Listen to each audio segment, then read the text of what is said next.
장현과 길채가 해피엔딩으로 마무리된 결말은 너무 좋았습니다.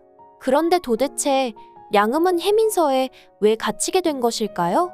그리고 1회부터 장현과 생사고락을 했던 구잠은 어디로 사라진 걸까요? 일단 구잠의 마지막 행동부터 살펴보겠습니다. 양천 형님이 죽고 궁병들이 몰려오는 등 장현이 큰 위기에 몰린 상황이었습니다. 그런데 종종이와 혼례를 치렀다는 이유 하나만으로 구잠이 장현을 구하러 오지 않는다는 설정은 너무 이상합니다. 차라리 바닷가에서 포로들과 함께 숨어 있다가 어찌할 줄 몰라 하는 장면이라도 있었다면 그나마 이해라도 했을 텐데 말이죠. 더군다나 양음이 잡혀갈 정도였으면 구잠도 잡혀갔어야 하는 게 맞죠. 하지만 구잠은 그걸 피했습니다. 그런데도 구잠은 사라진 양음을 왜 찾을 생각도 하지 않았을까요? 또한 길채는 그렇다 치고 연준마저 장현 시체를 찾으려 노력했는데 구잠은 그런 노력조차 하지 않았죠. 그저 종종이와 행복하게 살면 장땡이었다는 구잠의 마지막 결론에 그동안 보여줬던 구잠의 멋진 의리 있는 행동들이 캐붕이 돼버린 것 같아 너무 아쉬웠습니다.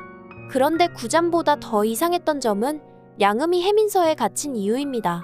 도대체 왜 갇힌 걸까요? 장현이 마지막에 기절까지 시켜서 구했는데 말이죠. 일단 1회에서는 해민서에 갇힌 광인에 대해 까마득한 윗전에서 돌보라는 말이 있었다는 내용이 나옵니다. 그런데 세자 부부도 죽고 장현도 죽고 장철도 죽고 연주는 그럴 능력도 안 되는데 도대체 누가 그런 지시를 한 걸까요? 그래서 말인데 아무래도 해민서 양음 장면은 1회가 연장되고 결말이 해피엔딩으로 바뀐 탓인 것 같습니다. 그 이유는 1회 등장하는 광인의 모습과 최종회에 등장하는 광인의 모습이 달랐기 때문입니다. 즉 방송분을 비교해보면 다시 재촬영되었다는 것을 알 수 있습니다. 특히 1회 광인은 화상을 의심해볼 정도로 얼굴에 특수 분장까지 되어 있었는데요. 최종의 광인으로 나온 양음은 오랜 세월 갇혔음에도 얼굴이 너무나도 고왔죠. 거기에다 등발이며 머리카락, 간단한 소품 위치와 배치, 빛 방향까지 달라져서 완전히 새로운 장면이 돼버렸습니다. 결과적으로 광인이 양음으로 밝혀지긴 했지만 여전히 이 부분은 미스터리한 부분이라고 생각합니다.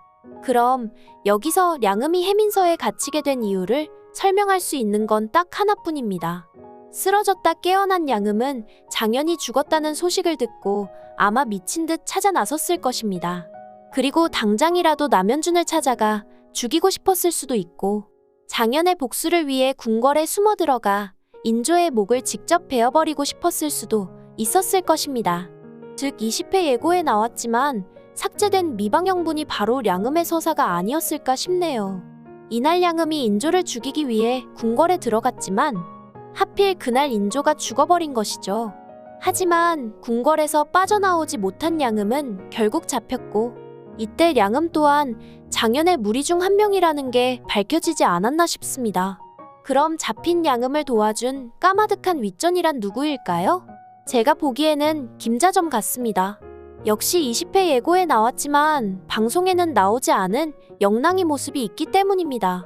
즉 김자점이 아끼던 첩이었던 영랑이의 도움으로 양음이 미친 걸로 위장되어 해민서에 갇히게 된 게 아닐까 싶습니다. 알다시피 김자점이 영조가 죽을 때까지는 최고의 권력가였으니까요. 거기에다 장현은 이미 죽었다 했으니 김자점 입장에서 예뻐하는 첩의 부탁을 안 들어줄 일도 없었겠죠. 아무튼 다행히도 마지막에 이장현이 기억을 되찾았으니 이젠 장현 신분으로 되돌아가 빈집된 집안도 접수하고 양음을 찾아내 해민서에서 꺼내줄 것 같습니다. 그리고 이 부분은 연준이 상소를 올리고 함께 도와주지 않을까 싶네요. 오늘 준비한 내용은 여기까지입니다.